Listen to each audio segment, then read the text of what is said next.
Welcome to Evangel Church Online, a safe place for everyone to explore faith in Jesus, receive his love, and look more and more like him each day. Today, we're walking through another one of the ancestors of Jesus, Esther, and what does it look like for God to be faithful in the middle of our brokenness?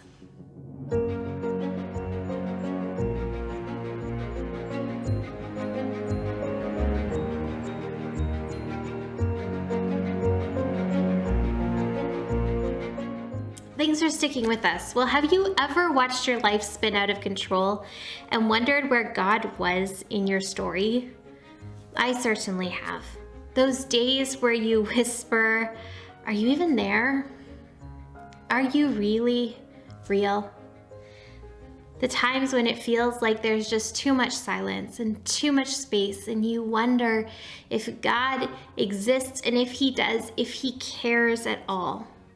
We come to this really interesting book in the Bible, a book that is shrouded in mystery because the names that we have are written in Hebrew, and what we typically know people by in human history is not Hebrew. And so we're not 100% sure where this book falls in the kings of Persia. It is also a book that's shrouded in debate because it's one of two books of the 66 of the Bible that don't mention the name of God or even reference God. We've come to the book of Esther. Esther, who is caught up in a life that she didn't choose and asked to shoulder a task that she didn't want. Esther, a woman used by God to save an entire nation, because silence isn't absence, and a lack of recognition doesn't delete his hand. While the name of God may not be spoken in the book of Esther, he is in every fiber of Esther's story, and he is in every fiber of yours. Esther grows up in this really kind of odd time in Jewish history, a time that is full of pain. She grows up in the Babylonian captivity, where not only has Babylon come and they've conquered the Jews and they've taken over Jerusalem, they've taken people away into exile, but now another country has conquered Babylon, the nation of Persia. Now, many of the Jews have actually returned to Jerusalem, but there are some who have stayed in exile, and Esther is one of those. Now, historians believe that King Ahasuerus, as we know him in the book of Esther, and this Hebrew naming of this king, is Xerxes the First, as we would know him by his Greek name. And this is a Bible story that is so lovely and rosy from far away. We see a hero that is put in place long before the need arises, who embraces boldness and saves her people from certain destruction. And it is that.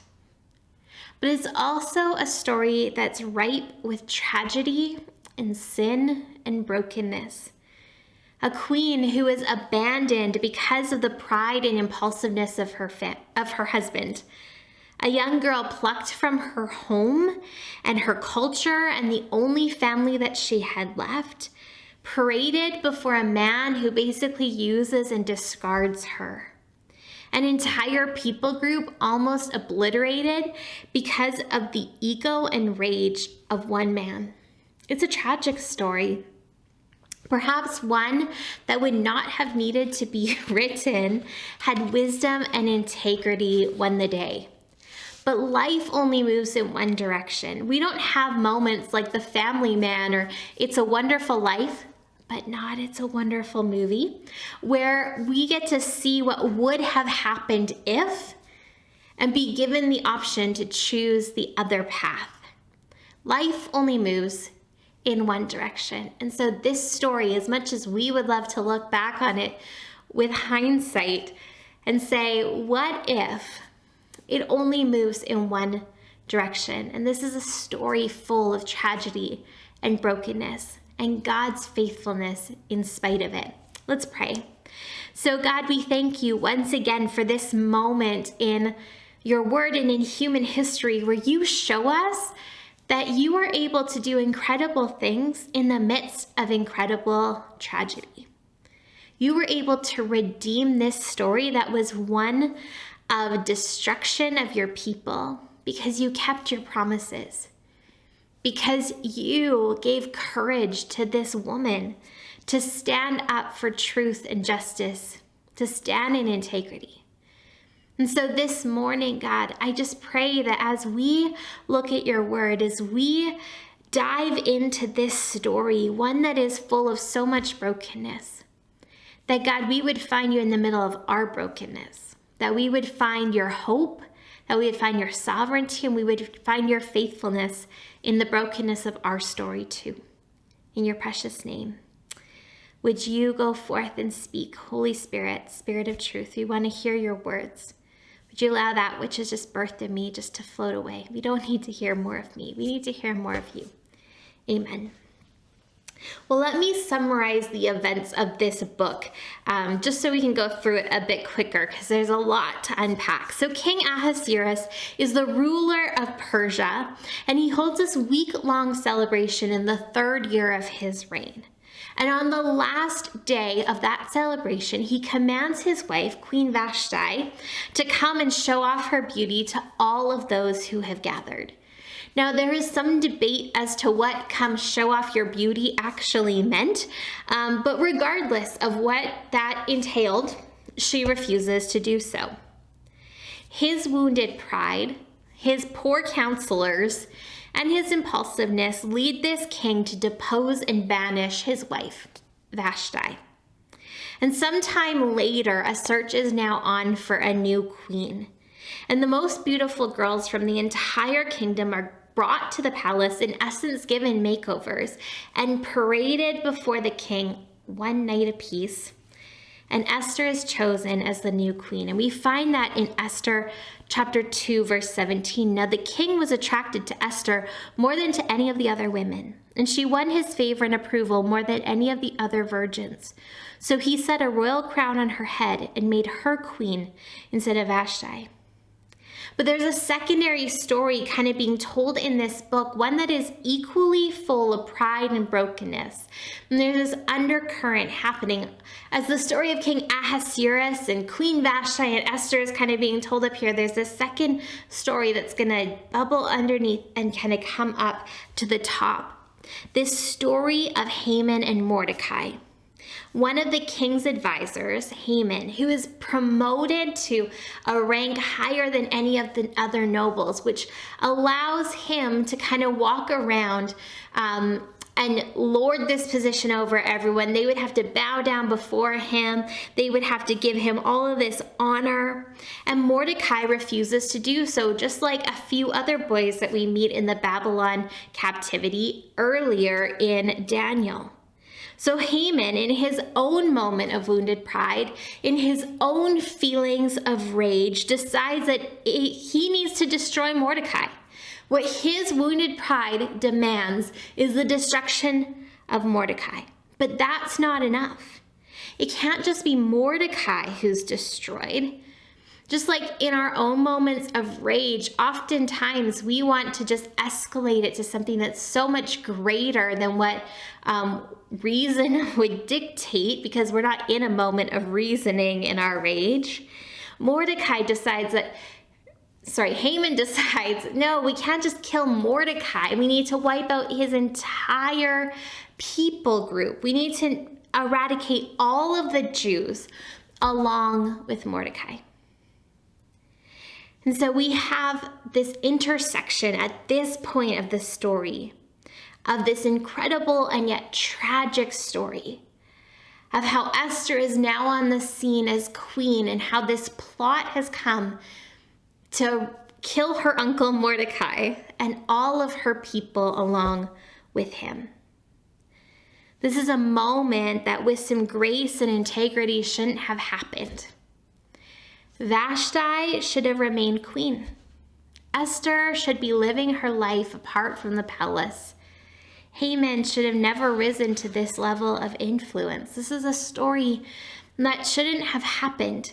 except that our brokenness often leads us to situations that shouldn't have happened. The ripple out effects of sin held an entire people group in the balance. Sin is like that. It has ramifications we could never imagine.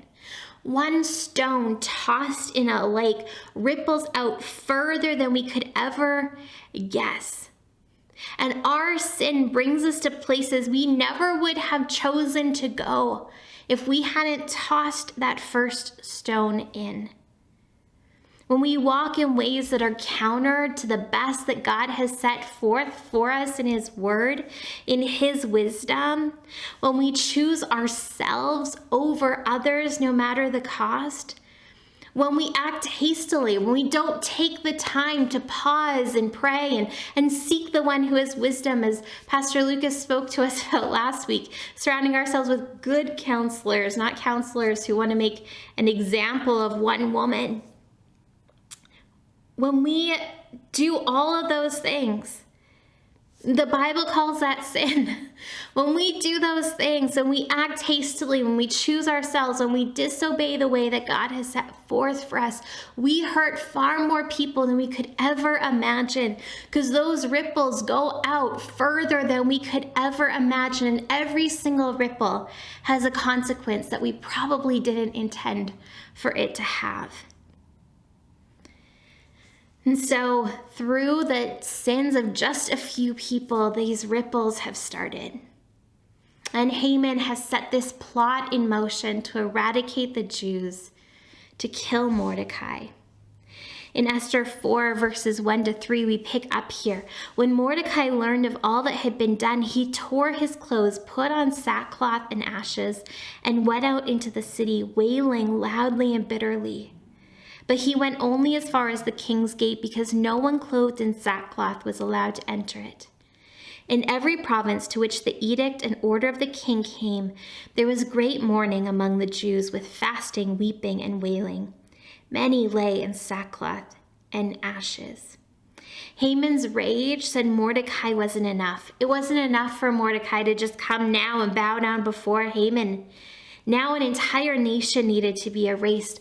Our sin cannot be satisfied. Our brokenness knows no limits. If we're left to ourselves, there's no end to the devastation we're willing to unleash. And that's why we believe that truth has to be separate from us, why there has to be a standard that is apart from us, a standard of the way that life is best lived, because our brokenness often leads us to situations that shouldn't have happened. But God, I want you to think of some of the shouldn't have happened moments that God redeemed all throughout the Bible. I'm just going to give you 3. Judah and Tamar. The lineage of Jesus comes directly through their son, Perez. Moses, killing that Egyptian soldier and running for his life, led him to the place of seeing the burning bush, being called by God to be the deliverer of the Jewish people. Solomon, a son born of David and Bathsheba who became king, but arguably a marriage that should never have been. There are so many more, but we have very limited time this morning. And so these moments of brokenness, these moments of humanity, show us that when we are left to ourselves, we make a mess of everything. And where the ripples of our sin being cast into a lake create devastation and pain, God is also there. And God redeems the story.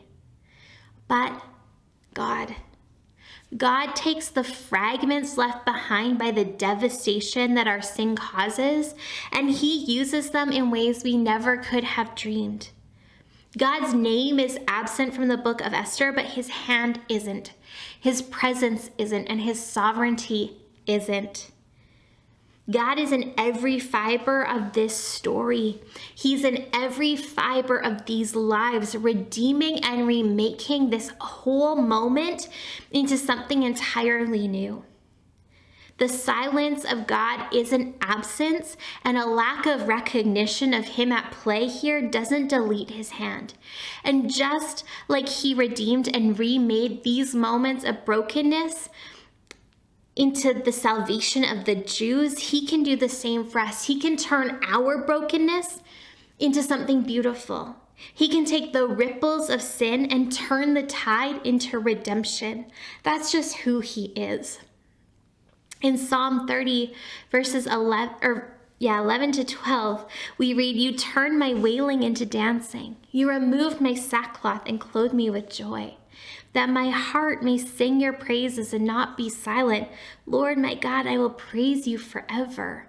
This is who he is. He is the God who takes what is awful and turns it into something beautiful. He takes the pieces that are left behind by the devastation of sin and he redeems them into something that wouldn't have ever been in our imagination or in our plan. That's just who he is. He's the God who's able to do all things, the God who's able to redeem all things, the God who invites us into the process of redemption. We're invited into his story, into his sovereignty. Not because he needs us, but because he's gracious enough to give our lives purpose and meaning. And Esther was invited to play a role in the preservation of the Jewish people, not because God needed her, but because he was redeeming her story as much as he was redeeming her people's story. So the news comes to Esther that Mordecai is outside of the gates and he's in mourning, and nothing that anyone says to him is doing any good. He's completely distraught. And in the back and forth with her servant, she finds out the evil that Haman has planned and is asked to go before the king and ask for mercy on behalf of her people. And naturally, she's afraid. Esther Chapter 4, verses 10 to 11. Then she instructed him, her servant, to say to Mordecai, "All the king's officials and the people of the royal provinces know that for any man or woman who approaches the king in the inner court without being summoned, the king has but one law, that they be put to death unless the king extends the gold scepter to them and spares their lives. But 30 days have passed since I was called to go to the king." In other words, no, don't you understand? What you're asking me isn't how things work here. There are laws and limitations. You're asking too much. No. Verse 12. When Esther's words were reported to Mordecai, he sent back this answer: "Do not think that because you're in the king's house, you alone of all the Jews will escape. For if you remain silent at this time, relief and deliverance for the Jews will arise from another place, but you and your father's family will perish. And who knows but that you have come to your royal position for such a time as this?" It would have been so easy for Esther just to choose self-preservation. I mean, no one knew that she was Jewish. That part of who she was had been hidden from the very beginning when she was brought to the palace and before the king. And now she's embraced this new identity as Esther. She could stay far away from the devastation and the destruction of her people. How often do we choose self-preservation over obedience? But you don't understand. You don't understand what's going on in my life. You don't understand the very real limitations that I have to live with. You don't understand. No. God didn't need Esther, but she was invited to witness the favor and sovereignty of God through her obedience. If she had held firm, as Mordecai said, and I believe it because God keeps his promises, the Jews would have been saved, but she would have had no part in the outcome. God doesn't need us, but he invites us to be part of what he's doing in the stories around us and in ours. He invites us to have a front row seat, to witness his favor and his sovereignty through our obedience. Over and over and over again, he asks us to step out past the limitations that we think exist, to trust his provision. Over and over and over again, he calls us to go beyond what seems logical and safe and possible, and to trust his sovereignty, to trust that he is faithful, and to trust that he is provider. And so Esther comes back to this moment, and she decides that she has to choose to be willing to release all she has for the sake of obedience to the call of God. She comes to this place where she willingly embraces execution to be part of what he's doing, because obedience will cost us something. And we have to come to a place where we're willing to release all we hold for the sake of obedience to the call of God on our lives. God doesn't need us. Deliverance can come from another source, but if we refuse his call of obedience on our life, we will miss out on seeing the hand of God in our story.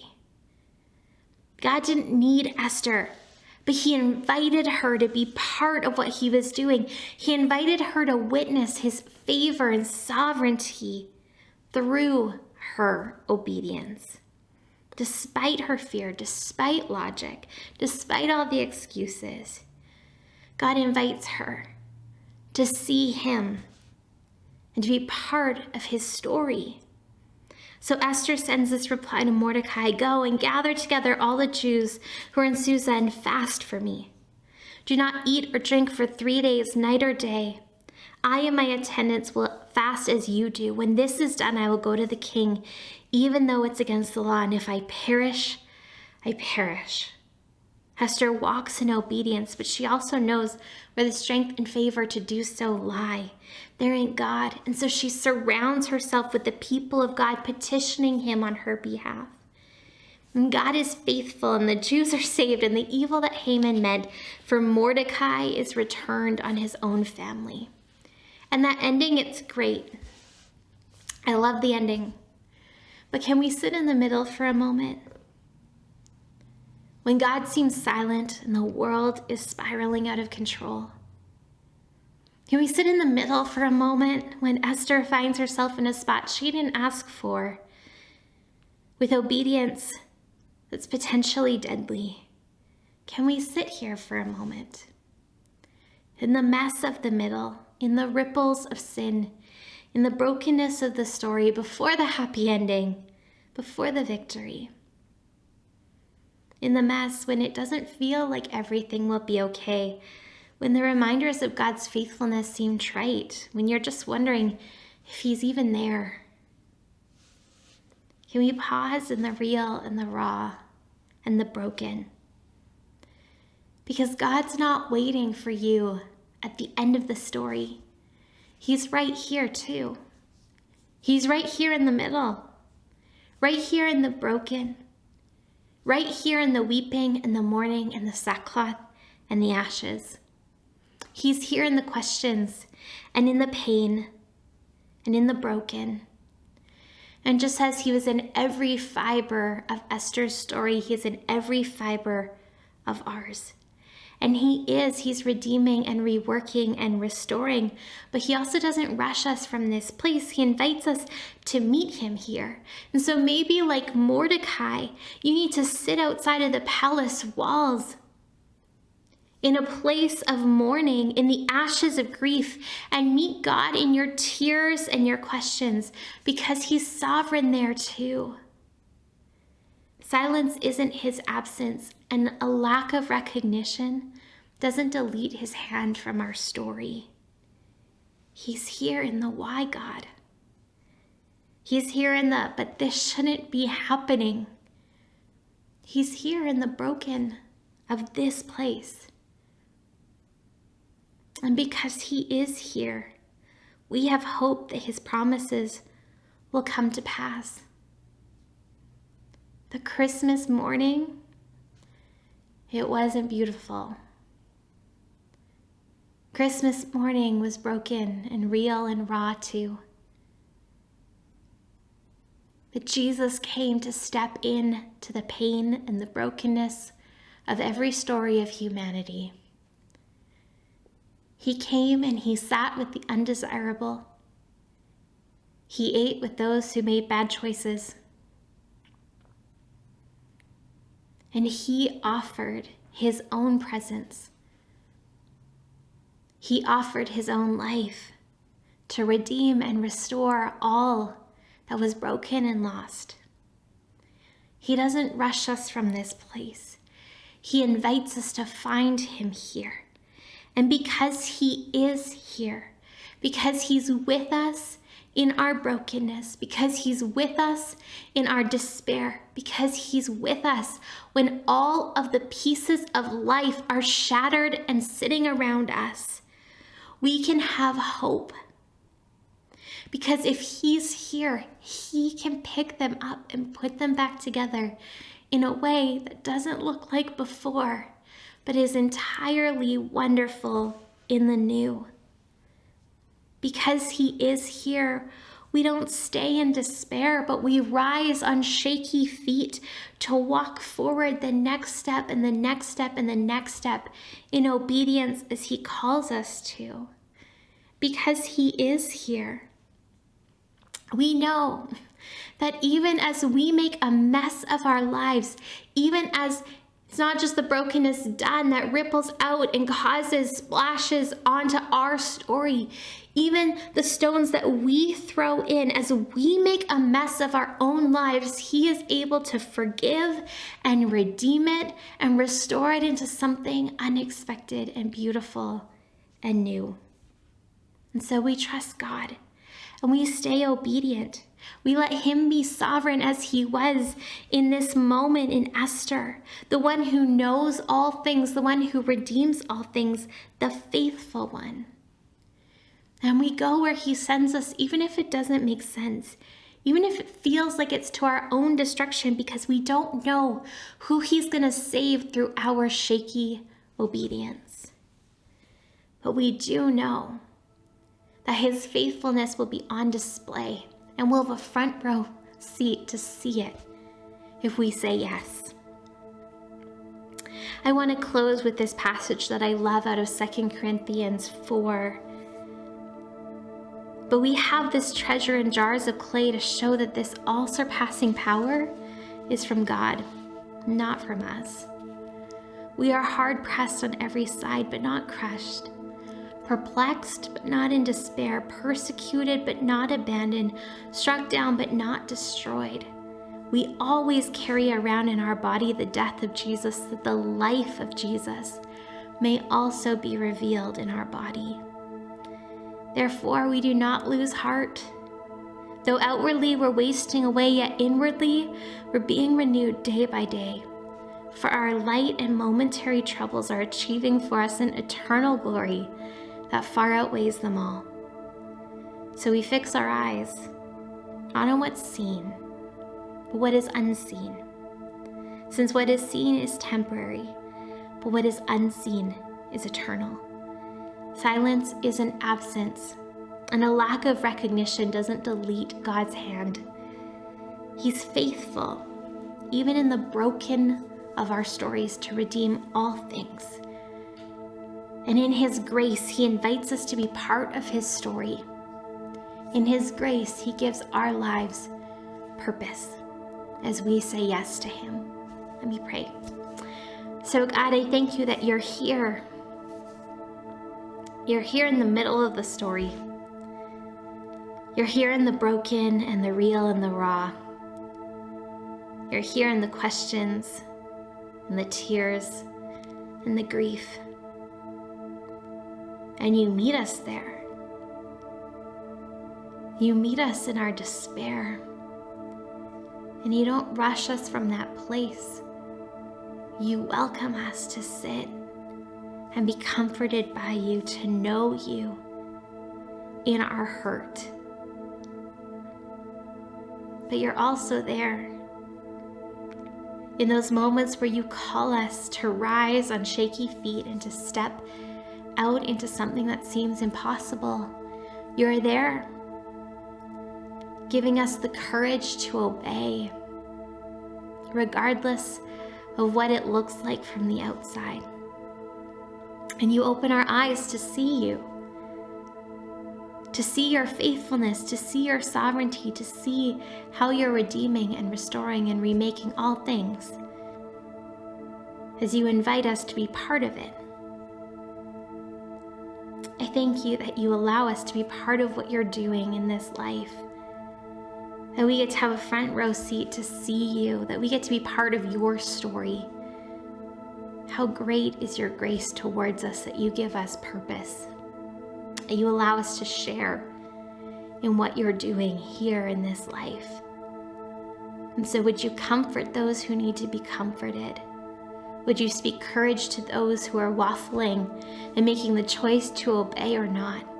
And would you help us to hold with conviction the hope that we have and set our eyes on you, on what is unseen, so we can cling to that which will last. In your precious name, amen. Thanks for being here, friends.